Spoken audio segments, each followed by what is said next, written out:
Hello everyone, welcome to Law of Assumption Coaching. Thank you so much for coming back on my channel and I hope you guys are doing great. All right, so आज का एक जो topic है उस पर मैं बहुत time से बात करना चाह रही थी but since we were covering more important topic तो इस बारे में बात नहीं हुई. बट आज एक ऐसा टॉपिक है जो कि आपको काफ़ी ज़्यादा क्लैरिटी देगा कि आपको रोबोटिक एफर्मेशंस करना चाहिए या नहीं. ओके सो सबसे पहले बात करते हैं कि रोबोटिक एफर्मेशंस होते क्या हैं, क्या इसका मीनिंग है और ये क्यों लोग करते हैं और क्या इससे आपको बताया जाता है कि क्या होने वाला है. ओके रोबोटिक एफर्मेशन जैसा कि नाम अपने आप में बताता है, robotically you are affirming one statement over and over again throughout the whole day.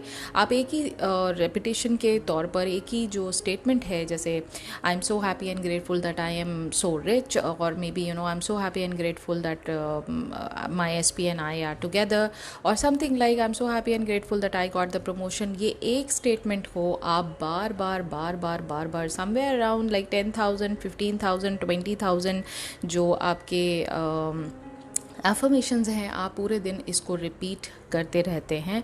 This is known as robotic affirmation. मतलब रोबोटिकली यू आर अफर्मिंग, चाहे वो वर्बली कर रहे हैं आप, चाहे वो मन में कर रहे हैं, बट उसको अफर्म किए जा रहे हैं without thinking twice about it, without understanding the meaning of it. बस आप उसको अफर्म किए जा रहे हैं इन अ होप कि ये जो आप बोल रहे हैं यही आपकी रियलिटी में हो जाएगा.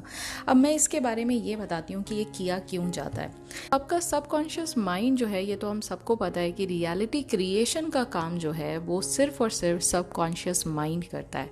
अब सबकॉन्शियस माइंड किस तरह से आपकी रियलिटी को क्रिएट करता है? देखिए, जो सबकॉन्शियस माइंड है वो सिर्फ और सिर्फ एक पैटर्न पर चलता है. दैट मीन्स कि जो भी चीज़ आप रेपिटेटिव फॉर्म में उसके सामने करते रहते हैं वो उस चीज़ को काफ़ी ज़्यादा VVIP कमांड की तरह लेता है.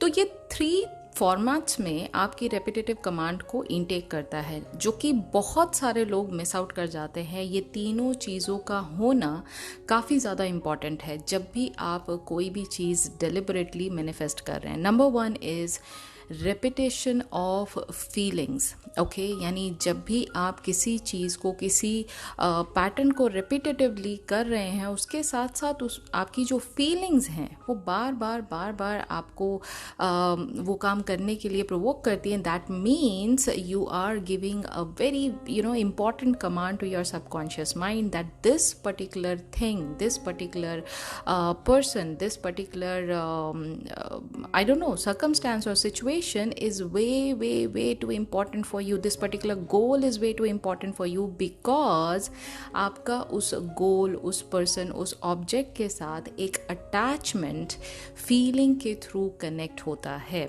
ठीक है, that's number 1. Number 2 is repetition of your thoughts. जब भी आप एक ही टाइप के थॉट्स को, यानी नेचर ऑफ थॉट आपका एक ही टाइप का बार बार आप रिपीट करते हैं, that also is been taken by your subconscious mind as most important command. तो ऑल डे लॉन्ग जो भी आपका डोमिनेंट थॉट होता है, अगर वो nature of dominant thought it is negative in nature, of course you are going to create the negative things in your 3D reality which is your physical world. ठीक है, और अगर आप पॉजिटिव सोचते हैं तो पॉजिटिवली जो चीज़ें आपने सोची हैं वो डोमिनेंट थॉट के प्रिंसिपल के हिसाब से वही चीज़ आपकी 3D रियलिटी में क्रिएट होने लग जाएगी. ठीक है, एंड लास्टली जो एक और रेपिटेटिव कमांड जो सबकॉन्शियस माइंड समझता है वो है रेपिटेशन ऑफ इमेजेस. तो कोई भी चीज़ को आप बार बार जब बार पर्पसफुली देखते हैं और उसको देखने के बाद आप कोई चीज़ फील करते हैं, उसको देखने के बाद एक आपका जो थॉट है वो सिमिलर टाइप का थॉट आप बार बार सोचते हैं, अपने बारे में उस चीज़ को देखते हैं, महसूस करते हैं, then obviously it is what you are telling your subconscious mind कि this is way too important for you. And that is why आपने देखा होगा विजन बोर्ड भी काफ़ी ज़्यादा सक्सेसफुल है when it comes down to manifesting something deliberately. All right, Now, the most important thing that everyone is missing out when they are going for the robotic affirmation technique, उसका क्या reason है कि वो half of the time it works and half of the time it doesn't work. I'll tell you the reason why.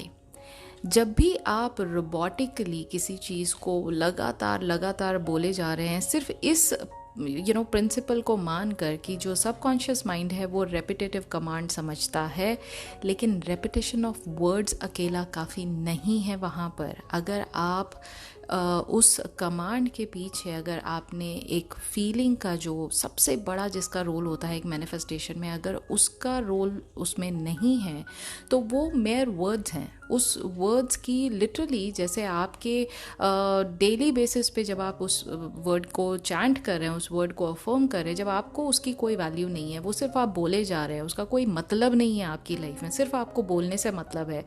जब आपके लिए वो words की कोई वैल्यू नहीं है, then how do you think that your own subconscious mind is going to take these words seriously? How is it possible? आप खुद सोचो थोड़ी देर के लिए. जो चीज़ आपके लिए खुद को इम्पोर्टेंस आप नहीं दे रहे हो, मतलब जो भी आप अफर्मेशन कर रहे हैं उसका कोई रेलेवेंस नहीं है आपकी लाइफ में, तो आपको क्या लगता है ऐसे आप दिन में बहुत सारे काम ऐसे करते हैं जिसका कोई रेलेवेंस नहीं होता है आपकी लाइफ में, बट स्टिल आपको करना होता है तो आप कर रहे होते हैं. तो do you think those irrelevant task, those irrelevant things that you do, that you see, that you hear, do you think कि ये सारी चीज़ें आपकी 3D रियलिटी में कन्वर्ट होती चली जाती हैं क्योंकि यही चीज़ आप पर्पसफुली मैनिफेस्ट कर रहे हैं? नहीं कर रहे ना, क्योंकि ऑब्वियसली उससे आपका कोई अटैचमेंट नहीं है.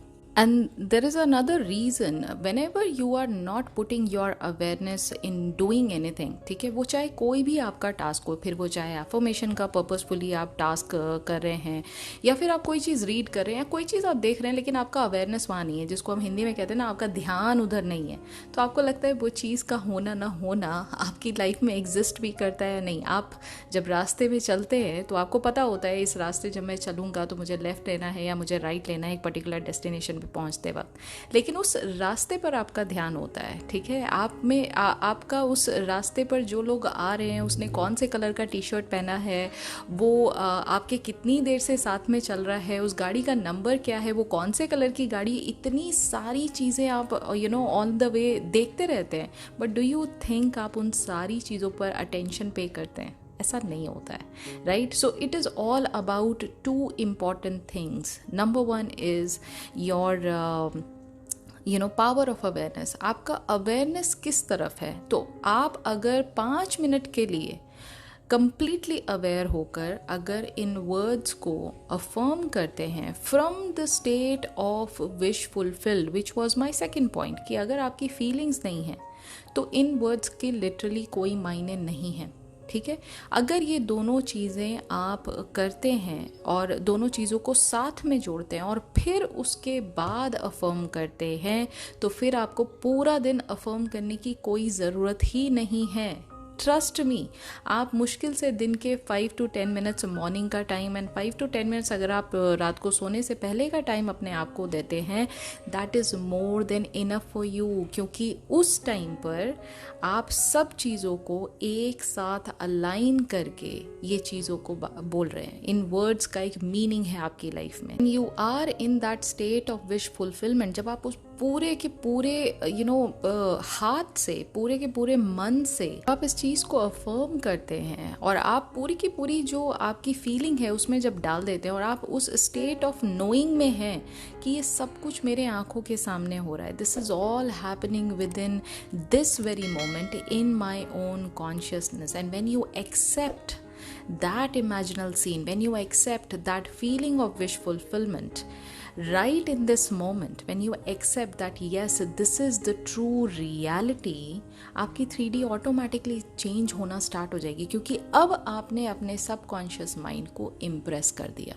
ठीक है, इसलिए ये तीनों चीज़ों का होना बहुत ज़रूरी है. अगर आपके एफर्मेशंस में मीनिंग नहीं है, it is going to take way too long time, number one. And most possibly it is not going to happen. I'm telling you, it is not going to happen. क्योंकि इसको आप इस तरह से देखिए, जैसे फुल डे ना मैं आपको अगर एक सॉन्ग मैं आपको बैकग्राउंड में लगा दूं और वो लगातार एक ही सॉन्ग को आप सुनते जा रहे हैं, तो डू यू थिंक वो सॉन्ग का आपकी लाइफ में कोई मीनिंग है? आपका कोई मीनिंग नहीं है उस सॉन्ग का. मतलब लिटरली आप उस सॉन्ग को सुने ना सुने आपके लिए बराबर है. ठीक है. ऑन द कॉन्ट्ररी, एक ऐसा सॉन्ग जो आपके लिए लिटरली बहुत मायने रखता है, एक ऐसा सॉन्ग जो मे बी आपके और आपके एसपी के साथ होते हुए किसी ने पीछे बैकग्राउंड में बजाया था, and you had a nice ball time with your SP. आप उस सॉन्ग पर डांस किया था आप लोगों ने, आप उस सॉन्ग को आपने साथ में गाया था. It is going to make some meaning to you, it is going to have that meaning, it is very meaningful to you, right. और जब अगर आप नॉर्मली खाली अकेले भी गाड़ी ड्राइव कर रहे हो और तभी ये गाना अगर आपको सुनाई देता है, it is just going to jog that memory. अचानक से वो सारी की सारी फीलिंग आपके मन में ऑटोमेटिकली आना स्टार्ट हो जाती है, and you are going to have that beautiful nice loving smile on your face, क्योंकि अब आपको वो सारे के सारे जो मेमोरी के सीन्स हैं वो आपको याद आ रहे हैं. तो दोनों में आपको फ़र्क दिखा या नहीं दिखा, यही एक इम्पॉर्टेंट जो डिफरेंस है. इसलिए ये बहुत ज़्यादा ज़रूरी है कि आप फीलिंग्स को साथ में रख के उसके बाद अफर्म करें. तो रोबोटिकली अफर्म करने की आपको ज़रूरत ही नहीं पड़ेगी. ठीक है. सो यस, ये थी आज की video. I hope you like today's video. In case if you did, do not forget to give the big fat thumbs up. अगर अभी भी आपके कोई क्वेश्चंस हैं तो आप मुझे कमेंट सेक्शन में अपना क्वेश्चन लिख के पूछ सकते हैं. मैं हर बार तो आपको शायद रिप्लाई ना कर पाऊँ, लेकिन दैट इज़ फॉर श्योर कि मैं आपके लिए एक वीडियो ज़रूर बना के यहाँ पर पोस्ट कर दूँगी, ताकि आपको इसका आंसर प्रॉपर तरीके से मिल जाए और आपके थ्रू बहुत सारे लोगों को भी इसका आंसर मिल जाए. Yes, this was today's video. जाने से पहले लाइक एंड सब्सक्राइब ज़रूर करिएगा. मैं आपसे मिलूंगी बहुत जल्दी in the next video. Until then please do take care of yourself and happy manifesting.